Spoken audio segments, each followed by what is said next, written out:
Two Rockford men taken into custody over the weekend. The argument that police say led to shots being fired. Plus connecting producers, the state line shipment to the West Coast that's bettering people's health. And supporting those who serve. The change is coming to one local veteran's home. Live from WTVO 17, this is Eyewitness News at 5. Good evening, I'm Tom Lewis. Thank you for joining us. An argument between two Rockford men leads to shots being fired. A little before 3 on Saturday morning, Rockford Police called to South 6th Street for shots fired. Officers say they were flagged down by James Jones. He had been shot in the leg. Police say Jones and another man, Victor Lloyd, had gotten into an argument that led to the two men shooting at each other. Lloyd is facing several charges, including aggravated battery with a firearm and unlawful use of a weapon by a felon. Both men are charged with aggravated discharge of a weapon. They are being held in the Winnebago County Jail. A weekend traffic stop leads to one man being arrested. Jerome Garrett now facing several charges, including being an armed habitual criminal and unlawful possession of a firearm by a felon. Rockford officers pulled a car over at the On the Way gas station on Auburn Street. Garrett was a passenger in the vehicle and ran from the scene on foot. After a short pursuit, police say officers found a handgun on Garrett. He has been taken to the Winnebago County Jail. Chicago police mourned the loss of an officer after he was killed over the weekend. Luis Huesca was on his way home from work Sunday when his car was stolen and he was shot and killed. Huesca was off duty, but police say he was found still in his uniform. He was taken to the University of Chicago Medical Center where he later died. Chicago's mayor says violence within the city has to stop. Very hard for our city. I spent time yesterday with the officer's mother and his uncle, and our condolences have been extended to the family. You know, this senseless and reckless violence that continues to cause so much harm in our city and so much grief has become unbearable. Chicago police haven't announced any arrests connected to the shooting. Governor J.B. Pritzker responding to concerns about the protests at the Democratic National Convention like the one at O'Hare International Airport last week. Last Monday, protesters in Chicago and other major cities shut down highways leading to airports, bringing traffic to a standstill and disrupting travel. 54 people were arrested at O'Hare. Pritzker was asked if similar protests would overshadow the convention or become violent like the anti-Vietnam War demonstrations in 1968. The governor says he's confident in local law enforcement. Protesters were out and about across the country, and it was in Chicago where they ended that protest soonest. Our Chicago Police Department was able to get those folks off the highway faster than any other city in the United States, and they're prepared for the Democratic Convention. Chicago has $75 million in federal funding to pay for security at the United Center and McCormick Place during the convention. Federal and local law enforcement are working together on safety plans. Supreme Court heard arguments today in a case that could impact how the cities handle homelessness. Record high numbers are being reported nationwide. Justices will decide whether communities can punish unhoused people for sleeping outside. It stems from Grants Pass, Oregon, which issued $300 fines. Lower courts ruled it's unconstitutional if shelter space is lacking. What will the city do if you don't prevail here? The city's hands will be tied. It will be forced to surrender its public spaces as it has been. I know that jailing, ticketing, and fining people who are experiencing homelessness will not address the fundamental lack of affordable and supportive housing. Some cities say municipal anti-camping ordinances do give them the right to issue fines. A bill to ban people from owning many types of wild animals has passed in the State House. It includes servals, kangaroos, and wallabies. The bill's sponsor says it's necessary after servals were accidentally set loose last year in Decatur and suburban Chicago. He also says people who encounter the animals describe them as aggressive. Plus, law enforcement and animal control officials requested the change. Bill now heads to the Senate. A first-of-its-kind shipment set to leave the state line. 740 tons of Regenerative certified corn is heading to a turkey farm in California. Produce was grown by Stockton farmer Greg Thoren. Regenerative farming is a process that helps to create healthier food for both consumers and the planet. One Californian farmer says he's already seeing benefits to his land from using regenerative grain. Being on the farm yesterday, looking at the positive impact to the soil health, watersheds and stormwater, but also the nutrient density of the product. Ultimately, that's what we're doing. We're feeding people, and that's what needs to come first. So not only will it be more nutrient dense, but it'll also taste better, be better for you, be better for the planet. So just a win all the way around. Rochelle's Intermodal Transload Center provides direct access for farmers to Union Pacific and Burlington Northern Santa Fe railways, streamlining how their products get to market. A state line roadway under construction. The outside lanes on Route 26 in Freeport are being narrowed down to one lane. The tapering is due to storm inlet repairs being made between South Street and Lamb Road. City says the storm structures have been damaged from years of salt spreading and plowing. Work is expected to last for 6 to 8 weeks. A state line veteran gets a big surprise. His house got picked for a complete exterior makeover. Drea Baroni was there when he found out, Drea, there may not be a more deserving vet in the state line than this year's winner. Yeah, Tom, I think you're right on that. Sergeant Nick Parnello is a Vietnam vet. He's the founder of the Vietnam Veterans Honor Society and Operation Fallen Flag that retires worn out American flags and teaches young kids about our nation's biggest symbol. Now he's getting an honor of his own. He's selected as this year's winner of a new home makeover. I was there today when he got the news of the surprise. I think this is a great thing, and I'm just glad I'm not the first. Just good that there's so many others that, maybe it'll inspire other people to try to jump up and make something happen, huh? Yeah.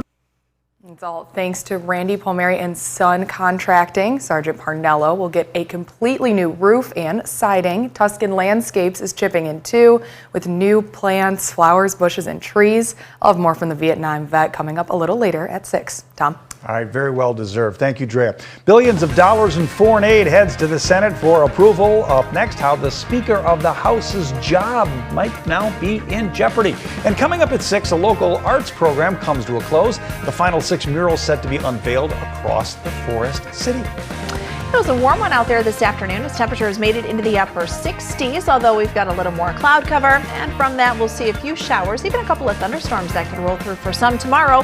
Timing that out in the first warn forecast a little later.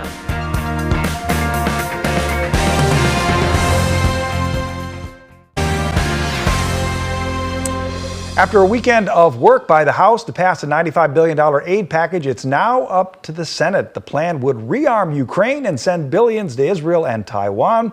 Also includes a proposal to ban TikTok if its Chinese owners won't sell the app. Hannah Brandt has the latest. Foreign aid could be flowing to U.S. allies soon. It is so important. Ukrainian President Volodymyr Zelensky told NBC he's grateful the House passed legislation to send $61 billion to Ukraine. He says if they get the aid promised in the package, we will have a chance for victory. But that depends on whether the Senate passes the Ukraine aid. Senators are poised to vote on that bill this week, and 2 others to send billions in aid to Israel and Taiwan. Senator Mark Warner told CBS it's critical for the Senate to act quickly. It should have happened 6 months ago. The next best time is right now, this week. The package also includes a provision that could ban TikTok if its Chinese parent company doesn't sell it to a U.S. company within 1 year. The idea that we would give the Communist Party this much of a propaganda tool, as well as the ability to scrape 170 million Americans' personal data, it is a national security risk. House Speaker Mike Johnson pushed the package through the House despite opposition from some of the more conservative Republican members of his party. We would rather send bullets to the conflict overseas than our own boys, our troops. And I think this is an important moment, an important opportunity to make that decision. But some of those Republicans are now threatening to remove Speaker Johnson over the vote. You do the right thing and you let the chips fall where they may. President Biden says he'll sign the bills as soon as they get to his desk. And Senator Warner says weapons could start shipping to Ukraine just days after that. In Washington, I'm Hannah Brandt. Hannah, thank you. Well, temperatures warmed into the 60s today. After the break, Candace will tell us about our chances for rain for the rest of the week. Now, your first warn weather forecast from Chief Meteorologist Candace King.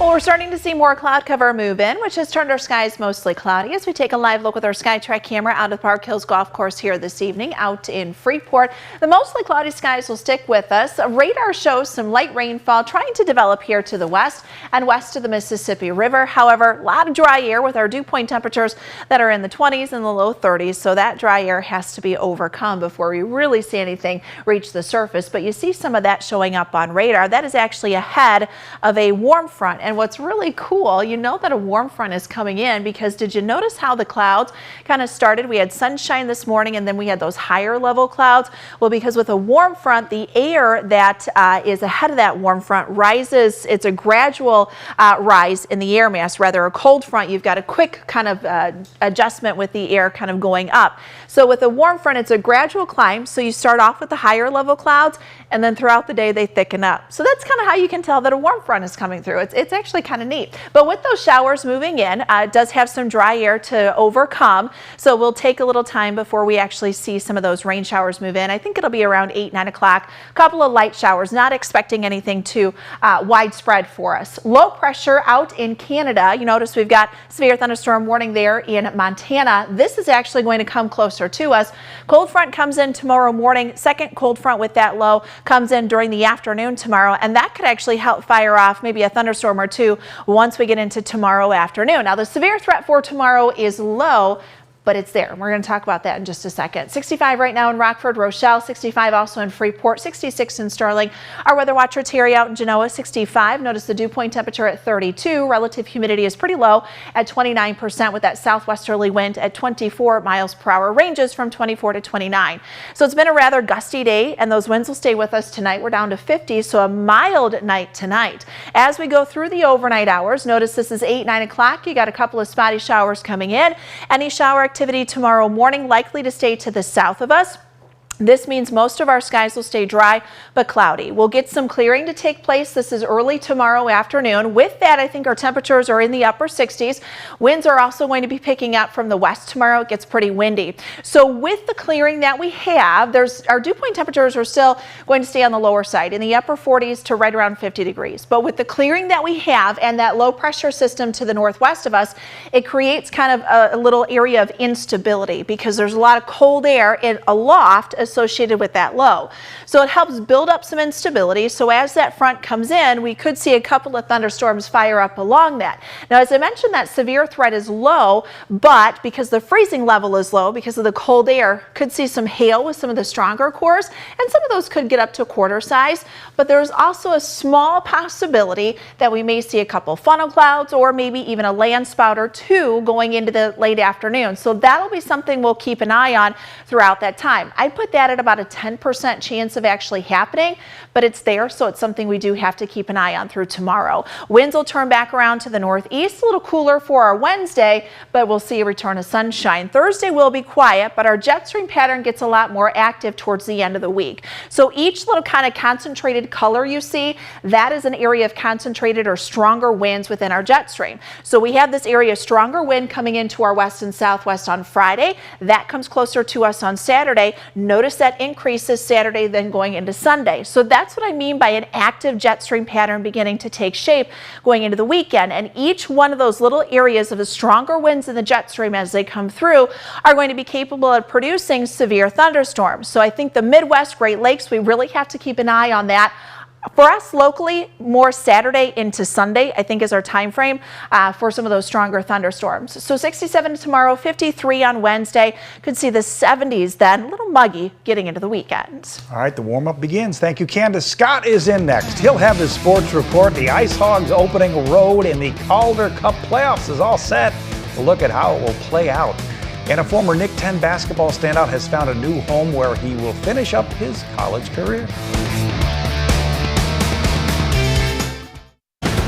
Now sports with sports director Scott Lever.